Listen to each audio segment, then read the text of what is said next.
bukalah kedua tangan kita untuk dia dan mulai dengarkan dia.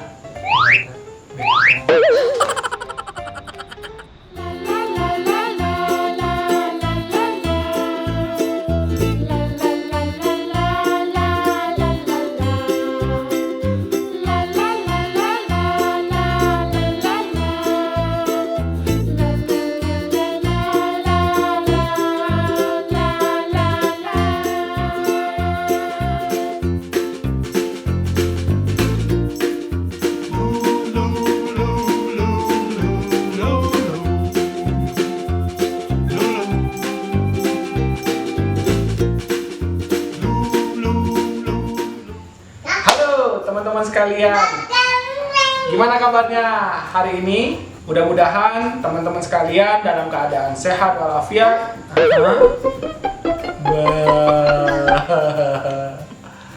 Ya kan? Seperti layaknya Kila yang bahagia seperti itu. Hari ini kita akan membahas, perlukah orang tua menjadi teman bagi anak? Nah, kata-kata ini sering kita dengar dalam kehidupan sehari-hari. Tapi, pernah nggak kita berpikir lebih dalam seberapa pentingkah kata-kata ini? Apakah benar kita harus menjadi teman bagi anak?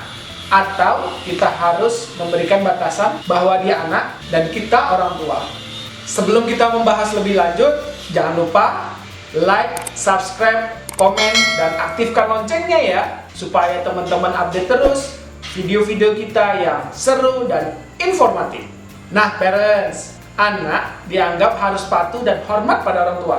Kadang pun orang tua memaksakan keinginannya terhadap anak. Hal itulah yang meregangkan hubungan antara orang tua dan anak. Perlukah kita menyetarakan diri kita sebagai teman bagi anak sehingga anak tidak terbebani dan lebih bersahabat dengan kita? Nah, yang pertama yang bisa kita lakukan adalah pahami sifat dan kebiasaan anak. Kan kita tidak bisa tiba-tiba menjadi temannya kan, parents, sama orang yang SKSD alias sok kenal, sok dekat. Itu kita kan juga nggak nyaman kan. Sama halnya juga dengan anak. Kita harus pahami dulu semua kebiasaan dan sifatnya. Jika sudah tahu kebiasaan dan sifatnya, pastinya anak akan merasa diterima oleh orang tuanya, bagaimanapun keadaannya. Setelah itu, jadilah contoh untuk anak bahwa komunikasi dalam keluarga itu paling penting. Jika selama ini parents dapat berdiskusi dengan pasangan dengan baik, saling bertukar pandangan tanpa menggunakan amarah dan emosi, orang tua juga saling mendukung satu dengan yang lain, mungkin anak akan lebih mudah menanamkan bahwa keluarga dapat diajak berdiskusi tanpa menghakimi. Biasakan berpikir luas dan terbuka saat berdiskusi dengan suami ataupun istri. Karena secara tidak langsung anak akan merespon apa yang didiskusikan oleh orang tuanya sebagai kebiasaan apa yang mereka lakukan kelak. Ingat kan peribahasa air cucuran atap jatuhnya ke pelimbahan. Yua. Oh iya. Artinya sini. Artinya sifat anak menurut tauladan orang tuanya. Peribahasa ini mungkin cocok untuk keadaan ini. Intinya, jadilah contoh hubungan yang sehat pada anak. Pasti dia merasa diterima oleh kita sebagai orang tua. Selanjutnya, berikan kepercayaan padanya. Kita bisa memberikan pekerjaan rumah yang ingin dia lakukan. Misalnya, kasihkan dia beberapa alat untuk menambah skill dia. Misal, mengayak tepung atau mengaduk adonan. Berikan dia alat yang aman dan percayakan pekerjaan itu pada dia. Selain mendidik anak untuk lebih mandiri, anak lebih percaya diri dan merasa dihargai. Oleh karena itu, kita lebih mudah mendekatkan diri pada anak dan menjadi sahabat dia. Hal yang tidak kalah penting adalah berikan reward dan punishment.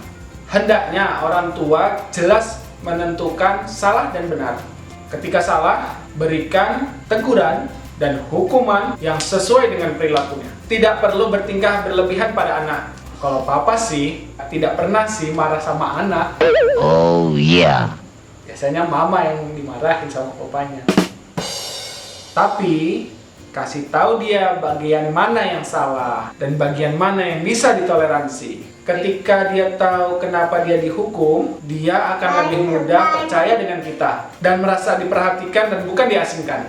Jangan lupa memberikan dia reward jika dia melakukan hal yang baik. Reward tak perlu dalam bentuk barang loh, bisa juga dalam bentuk pujian atau apresiasi yang tulus dari kita. Anak pasti akan mampu menerima kita sebagai sahabat seperti deodoran, setia setiap saat.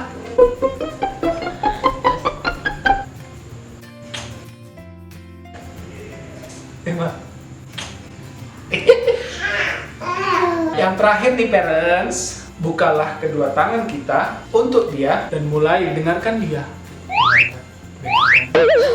Sama halnya dengan orang dewasa, anak pun perlu berbagi cerita untuk merefresh pikirannya. Mungkin dia akan jenuh atau merasa dibully selama di sekolahnya.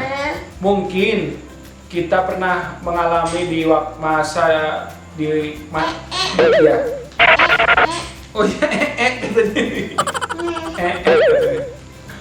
mungkin kita dulu pernah mengalami bully di waktu kecil. Bayangkan jika di masa kejenuhan kalian bisa berbagi kepada orang lain. Hal itu bisa melegakan hati beberapa saat. Tidak hanya untuk anak yang bisa bicara, tapi bisa juga untuk anak yang belum bisa bicara. Kita bisa menerapkan sejak dini bahwa kita adalah orang tua yang bisa mendengarkan cerita dia bagaimanapun keadaannya. Saat si kecil menangis, bukalah kedua tangan kita dan dengarkanlah semua ocehannya. Walaupun kita tidak paham apa yang mereka sampaikan, jawablah dengan sepenuh hati bahwa parents ada di sampingnya. Saat sedih maupun senang, betapa leganya hati anak ketika Anda melakukan hal itu. Intinya parents, kenapa kita menjadi sahabat untuk anak kita? Karena dengan menjadi sahabat, artinya anak percaya dengan kita. Itulah yang kita butuhkan.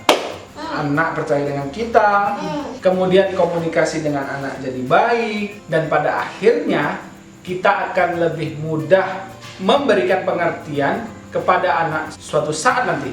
Gitu. Oke?